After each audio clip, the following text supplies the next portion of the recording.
Okay, so I didn't go to sleep last night and I came down here and I did track planning while everybody else was sawing logs, making Z's.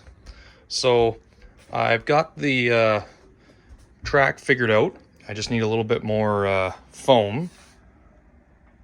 I have repurposed some other foam that I wasn't using, and these back risers are a 4-inch level. And I picked up a new kind of a addict insulation piece and then cut it. So this can actually become Sherman Hill is what it's going to become. And on this top area, I'm going to have it a tunnel, just like Sherman Hill is. And on this wall, basically, will be the military base with the airplanes and runways. So that's why it has to be a tunnel. So there's two loops. There's this no elevation loop and there's a 4-inch elevation loop. So they come through this scene, as you can see, both of them. And again, everything's kind of hokey right now, but gives you the idea. And the bottom loop is there. You can see the whole loop basically. And the top loop goes like so. So I want to go to the other side. What I did is I pulled the track off of the workbench, and I'm actually going to delete this panel. I don't need it. This table here is going to become Salt Lake City, Utah, because I'm going to be able to have room. So this will just be basically a yard, and it'll go under a scenic break. This will be a table that will be added on, the same as I've added on here at Livingston. And this is, again, can't really run on it, but just gives you an idea. And I'm going to use this opportunity to build a box down as low as possible and make it so there's a bridge and a kind of a nice scene when you come into the room. So there's that top loop, kind of an odd shape, and then the bottom loop is here.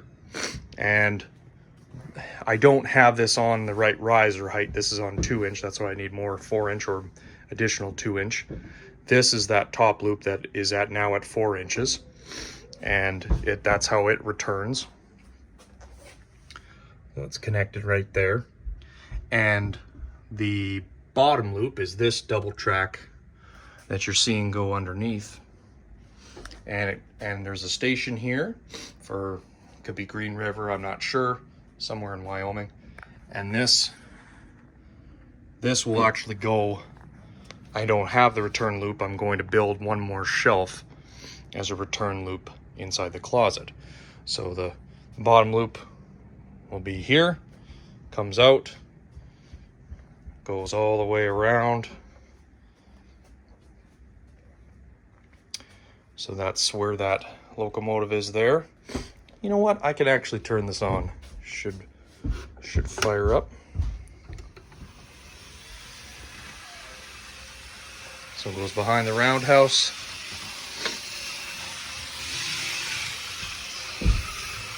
Just got it hooked up to DC for testing. Goes in the Sherman Hill scene.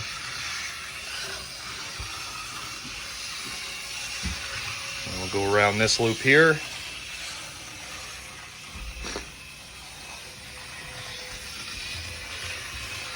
Comes back to double track. Really like how that turned out.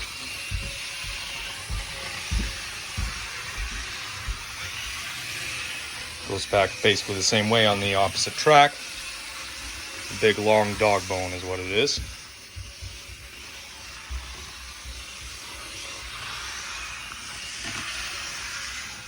And that's a station there. And then in the future, I'll have a loop that it can return on. So need some more foam to finish this level. I've only got 4-inch foam basically to here. So I do have one more pack. I went to Lowe's. Of course, everything's sold out in the whole world. That ramp up elevation won't be required. It'll always be at that level. There's basically one loop above the other is how it's going to work, and there's going to be no grade difference between the two. Now I'm still going to do a branch line, and it is going to cross underneath. and this branch line will connect with the turntable, and turntables are sold out. So got some of those hopefully on back order from Pfeiffer, and we'll go from there. Now, off of this loop, somewhere, I don't know exactly where at, a switch will come off, and it will go underneath this portion, and on the other side or back side of this table here, I have the room to do Salt Lake City Union Station for Union Pacific.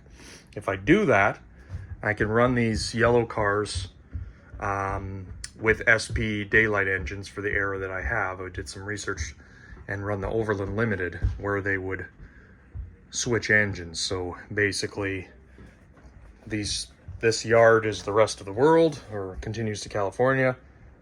So I would be able to have SP daylight engines, which I don't have, hooking up with the Union Pacific cars is how they ran it, PAs in my era, 1947, and then it would connect onto the loop. So it kind of acts as a staging yard, but it's visual.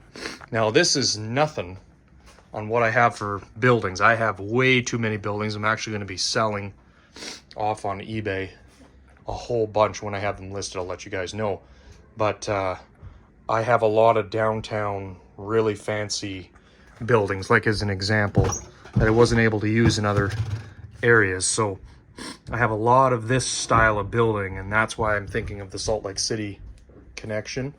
The bottom is going to have turbines, and they ran from Salt Lake to Cheyenne. Now I'm not modeling Cheyenne. This wall here, where this S curves, this is going to be Green River with rock cliffs in the back. So here's the turbine drawer. So if that gives you an idea, and I think it's coming along nice. Sorry for my nose. Everybody in my house has had cold basically. So I will talk to you soon, but that is the update. Sorry for the mess. I was literally up all night, did not sleep. Then I slept in at about 8 in the morning until noon, and I got up and continued on. So this is temporary. I can't run a train over it. But this is how I do my track planning. I do it live with the pins and the risers. So that completely cleared me out of a 4-inch. I need to pick up a whole bunch more 4-inch to go around about half of the room. But I like the variance in height, and I was able to have this tunnel, which took me a little bit of time to figure out. But if you look at a picture of Sherman Hill, this is exactly what it looks like, and they would have a tunnel portal over top, which is exactly the area that I'm modeling. So, all right, we'll talk to you soon.